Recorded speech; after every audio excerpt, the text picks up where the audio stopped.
Les musées d'art souhaitent présenter un certain nombre de leurs éléments afin de les mettre en valeur et de mieux les faire connaître. Ici, nous présentons la chaire de vérité provenant d'Écossyne, mais conservée au musée de la pierre de Mafle.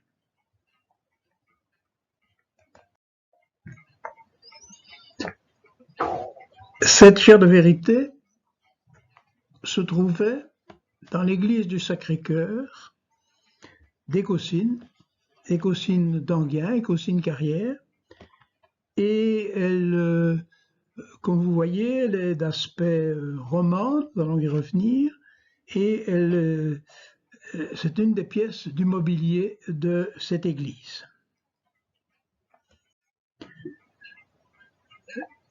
L'histoire de cette église est intéressante.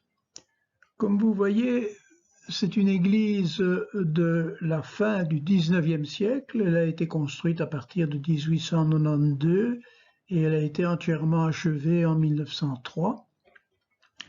Et elle est d'aspect néo-roman. À l'époque, à fin XIXe siècle, on réalise effectivement des églises en style roman pour rappeler le Moyen-Âge, et c'est la mode du Moyen-Âge, et également des églises en style néo-gothique. Mais ici, nous sommes vraiment dans le style néo-roman. Pourquoi construire une église? Et en fait, cette église, c'est la création d'une nouvelle paroisse. Une nouvelle paroisse à l'initiative de deux vicaires, Clément Charlier et puis Jean-Baptiste Dubois. Ces vicaires qui étaient chargés de desservir ce quartier autour de Thiarmont, de Belle-Tête, des quartiers qui se sont développés avec les carrières d'Écossyne. Ces quartiers qui rassemblent d'ailleurs plus de 3000 habitants à la fin du XIXe siècle. Ces quartiers sont fort éloignés à l'époque du centre des autres églises, des deux autres paroisses d'Écossyne, c'est-à-dire Saint-Aldegonde et Saint-Rémy.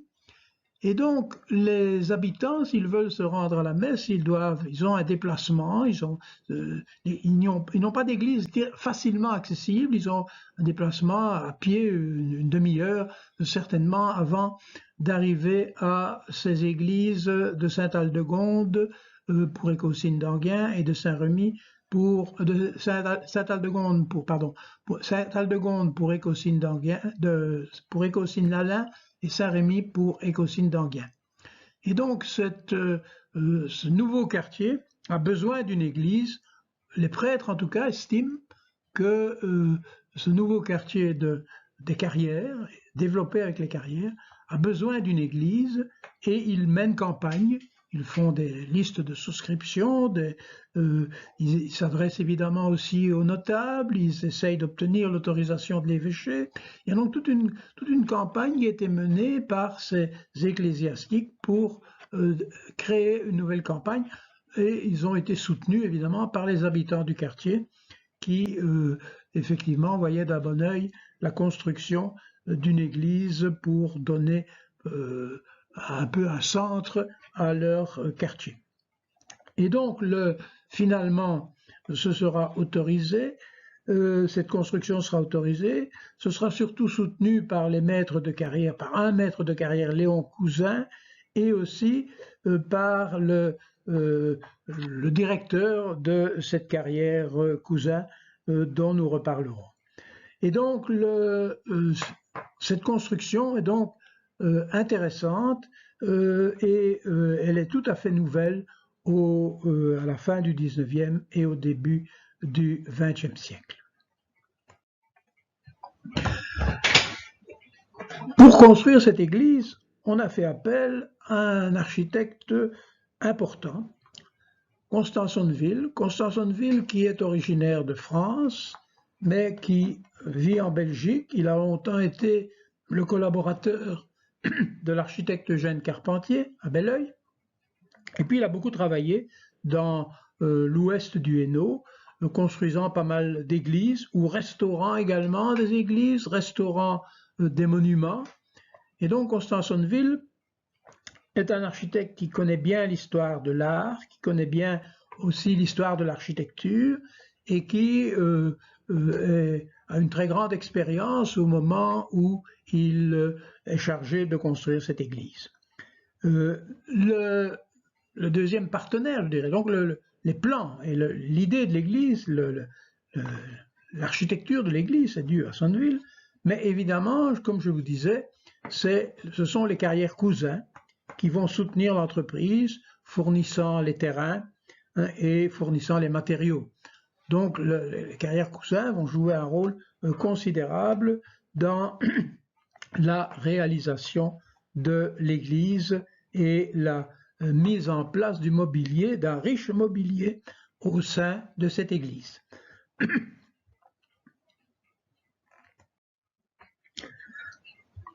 Alors évidemment, au sein de cette église, comme je vous disais, nous nous intéressons spécialement à la chaire de vérité, et peut-être devons-nous nous interroger pour savoir ce qu'est une chaire de vérité.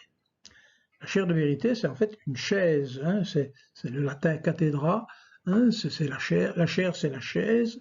D'ailleurs, en dialecte, on dit une cahière prêchoir, hein, et donc c'est vraiment la chaire à prêcher. La chaire à prêcher qui contient une cuve où se tient le prêtre ou le prédicateur.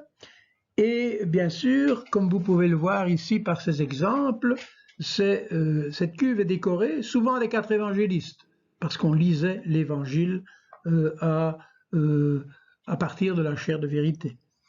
Également, vous voyez que ici vous avez la chaire de vérité de Saint-Julien, puis de Saint-Martin, et puis vous avez celle de Leuze, due d'ailleurs à un Attois qui s'appelait Florent. Et donc ces chaires de vérité fin 18e, 19e siècle sont plutôt d'inspiration baroque, voire un peu rustique pour celles de Leuze. Et ces chaires de vérité sont décorées évidemment d'angelots. Il y a beaucoup d'angelots tout autour de cette chaire de vérité. Et également des personnages symboliques comme à Saint-Julien la représentation de l'Église. L'Église entourée de 2 angelots qui portent l'Ancien et le Nouveau Testament. Et donc vous avez au-dessus, vous avez un abat-voix qui justement permet de ramener la voix du prédicateur vers les fidèles. L'idée d'installer cette pièce de mobilier au cœur des églises, essentiellement dans la nef, autour d'un pilier de la nef, du côté de l'Évangile, cette idée est ancienne, mais elle s'est surtout développée à partir de la fin du Moyen-Âge avec les prédicateurs, les franciscains et les dominicains, et surtout après le Concile de Trente. Le Concile de Trente a estimé intéressant de développer cette chaire de vérité qui permettait de ramener le prêtre au sein du public de l'Église, au sein des paroissiens, et de l'amener au cœur des paroissiens, si vous voulez, pour être plus près d'eux et pour que sa parole puisse mieux porter. Il est d'ailleurs un peu paradoxal que après le Concile Vatican II, on a un peu délaissé les chaires de vérité, estimant qu'elles constituent une espèce de coupure avec les paroissiens, et on a rétabli plutôt la prise de parole du prêtre depuis l'autel, mais avec les moyens de sonorisation actuels. Donc, chaire de vérité, intéressante, pièce significative du mobilier de l'Église, et nous avons ici pris quelques exemples pour un peu illustrer la présentation de ces chaires de vérité, ici évidemment essentiellement baroque comme je vous disais. Mais revenons à celle d'Écossyne, que nous voyons ici dans l'Église. Vous voyez que d'abord il n'y a pas d'abat-voix, elle est beaucoup plus simple, hein, elle est beaucoup plus simple, elle est très sobre. Elle est très sobre tout en ayant une riche décoration, une décoration néoclassique. Une décoration néo-romane, une décoration néo-romane très caractéristique, hein, où vous avez notamment des arcatures lombardes, vous avez tout un décor qu'on trouve à l'époque romane, hein, des petits éléments décoratifs d'époque romane, les colonnes bien sûr, également vous pouvez voir donc le pilier aussi, le pilier est intéressant aussi parce que tout ça s'inspire du décor roman, et évidemment ça a été dessiné, comme on nous l'explique ici, comme on nous l'explique sur la chaire de vérité elle-même, que les dessins ont été réalisés par Constance Honneville. Constance Honneville, donc l'architecte, a poussé le travail jusqu'à dessiner avec beaucoup de précision cette chaire de vérité et de lui donner un caractère très néo-roman, très prononcé. Vous remarquez d'ailleurs que, et nous allons y revenir, cette chaire de vérité, elle a été offerte par les maîtres de carrière, donc le matériau vient des maîtres de carrière, et sous la direction de Félix Houverlot. Félix Houverlot, dont j'ai déjà évoqué la personnalité puisqu'il était le directeur des carrières Cousin, Houverlot a été un des artisans de la création de l'église du Sacré-Cœur, et il a été aussi un des artisans de la réalisation de cette chaire de vérité.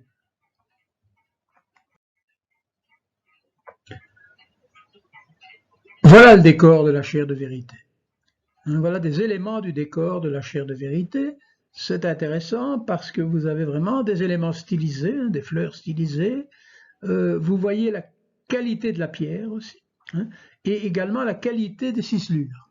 C'est un remarquable travail de tailleur de pierre, mais aussi sculpture, parce que vous avez effectivement là de véritables sculptures, tout cela d'inspiration néo-roman. On est vraiment inspiré par le néo-roman. Et alors en dessous, ou tout autour de la cuve, vous avez en fait les 4 évangélistes. Les 4 évangélistes, comme d'ailleurs à Saint-Julien ou à Saint-Martin-Hâte. Et vous avez notamment donc Saint Matthieu avec l'ange, Saint Jean avec l'aigle, Saint Luc avec le bœuf et Saint Marc le lion. Ces éléments, ces plaques décoratives ne sont pas en pierre, c'est du bronze, et ça a été réalisé par un orfèvre qui s'appelle Georges Durieux, qui travaille le métal donc, et qui a réalisé ces remarquables éléments décoratifs, mais en même temps didactiques, donc la place des évangélistes autour de la chaire de vérité. Alors évidemment, venons-en aux artisans, aux artistes qui ont réalisé cette chaire de vérité. Tout d'abord, Félix Houverlot. Félix Houverlot, c'est un Attois. C'est le fils d'un artisan date, d'un ébéniste date, Albert Houverlot. Et toute sa famille attoise, d'ailleurs, ce sont des notables ou des personnages, des artistes. Il y a son cousin, il a un cousin qui a été directeur du collège, un autre membre de la famille a été bourgmestre d'Ath, bourgmestre et député, Oswald Houverlot. Également, un membre de cette famille a été sculpteur sur bois et a réalisé la tête de Mademoiselle Victoire. Donc, c'est une famille très à la fois d'artisans, mais aussi de notables et d'intellectuels d'ailleurs, et qui donc, c'est de cette famille qu'il provient, mais il s'est exilé, si je puis dire, à Écossyne. Et c'est un personnage extrêmement c'est une forte personnalité. Il est directeur de la carrière Cousin, mais aussi il s'occupe des ateliers d'apprentissage et comme je l'ai déjà dit, il a été un des artisans de la réalisation de l'église du Sacré-Cœur. C'est un grand chrétien également, un grand chrétien, il a des convictions très fermes et il les défend.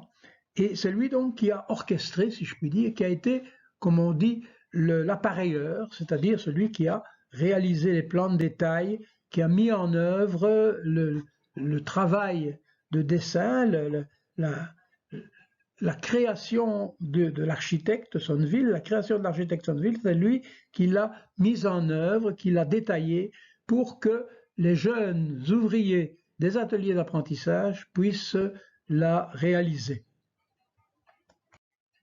Et donc voilà la liste de ces ouvriers, ils sont une trentaine. Ils viennent de ces ateliers d'apprentissage qui existent depuis 1874 et qui au départ étaient communaux, puis après on les a placés dans les différentes carrières. Là, on en a confié la responsabilité aux différentes carrières. Il y en a toute une série, hein, il y a une série d'ateliers d'apprentissage. À chaque carrière, il y a un atelier d'apprentissage. Et donc, ce sont des jeunes de 15 ans à peu près ici, de 15 à 20 ans, qui sont donc en troisième année, parce que la formation se fait en 3 ans. Donc, la chaire de vérité, c'est l'occasion de mettre en œuvre ce qu'ils ont appris dans ces ateliers d'apprentissage. Et ils ont donc réalisé, sous la direction d'Overlo, ils ont donc réalisé cette chaire de vérité. Ils ont donc fait le travail dans le détail de la chaire de vérité. Et vous voyez que à côté de cette liste d'ouvriers, ils sont une trentaine, vous avez 2 ouvriers qui en fait étaient déjà formés et qui ont un peu supervisé le travail et puis surtout ont achevé le travail et ont fait les sculptures. Et un d'entre eux est intéressant pour Mafle puisque Albert Beugny, il était originaire d'Arbre, il s'est exilé avec ses parents à Écosine parce que son père probablement a travaillé dans les carrières, et lui-même a appris donc le travail de la pierre dans les ateliers d'apprentissage, et on lui a fait confiance pour ce qui est d'achever le travail de cette chaire de vérité. Et Albert Beugny, en fait, quand il est revenu à Mafle au début du XXe siècle, il s'est investi dans le syndicat, il est devenu un des dirigeants du syndicat et il est devenu par après, entre les 2 guerres, bourgmestre de Mafle. Donc il y a une espèce de destinée de la chaire de vérité, il y a un lien en tout cas avec l'évolution de la chaire de vérité puisque celle-ci est aussi revenue à Mafle. Et voilà les ateliers d'apprentissage, voilà vous voyez que ces ouvriers étaient donc sous la direction d'un ouvrier qualifié, d'un ouvrier particulièrement qualifié, et qui leur apprenait à travailler. Ils travaillaient 3 ans, ce qu'ils produisaient, ils recevaient le salaire de ce qu'ils avaient produit, ils étaient payés à la pièce. On leur offrait leurs outils parfois, suivant dans certains ateliers d'apprentissage. Et vous voyez donc ici les exhibes d'ailleurs, les maillets, les fers, etc. Et ce sont donc des ouvriers de 12 à 15 ans ou de 14 à 18 ans. Enfin, ils apprennent pendant 3 ans dans différentes carrières. Évidemment, cette chaire de vérité se trouvait à Écosine, dans le quartier des Carrières, et elle était menacée de disparition. Disparition parce que l'église elle-même est abandonnée depuis plusieurs années. La paroisse n'a pas pu continuer à entretenir cette église et personne n'a pris le relais. Et donc il y avait un problème réel de disparition de cette église, de ruine de cette église et donc de ruine de la chaire de vérité. C'est l'évêché qui a attiré notre attention, qui a fait appel à nous, disant voilà, si vous avez la possibilité de récupérer, de sauver certaines pièces de cette église, nous vous les offrons. Et donc, c'est ainsi que nous avons pu récupérer cette chaire de vérité, qui est une des réalisations majeures se trouvant au sein de cette église, et notamment dans le travail de la pierre, grâce à l'évêché de Tournai, grâce aussi d'ailleurs au cercle d'histoire d'Écosine, qui nous a soutenus dans la démarche. Mais évidemment, il fallait trouver des ouvriers qualifiés, des artisans qualifiés, pour réaliser le démontage et le remontage de cette chaire de vérité. C'est pourquoi on fait appel à 2 tailleurs de pierre, 2 maîtres tailleurs de pierre, qui font d'ailleurs, Édith Depré, le premier a été formateur au Forum, Christophe Mailly aujourd'hui est aussi formateur pour le travail de la pierre. Donc ce sont mais aussi ils sont qualifiés, Édith Depré, après avoir été formateur, a aujourd'hui un atelier de taille de pierre dans le nord de la France. Christophe Mailly a aussi sa société pour le travail de la pierre. Donc, ce sont ces deux ouvriers particulièrement qualifiés et également soucieux du patrimoine qui ont donc démonté précautionneusement cette chaire de vérité et l'ont remontée au musée de la pierre de Mafle. Évidemment, ce transfert n'aurait pas été possible sans l'aide de la fondation du Fonds Lemay. Le Fonds Lemay, installé à Tournai, lié à la Fondation Roi Baudouin, qui a en fait accepté de financer le démontage et le remontage de cette chaire de vérité et son installation au musée de la pierre de Mafle, où vous le découvrez ici, remonté dans les locaux du musée. Vous voyez donc cette chaire de vérité a été sauvée et on a pu la récupérer et l'enrichir aujourd'hui les collections du musée de Mafle où elle peut être découverte.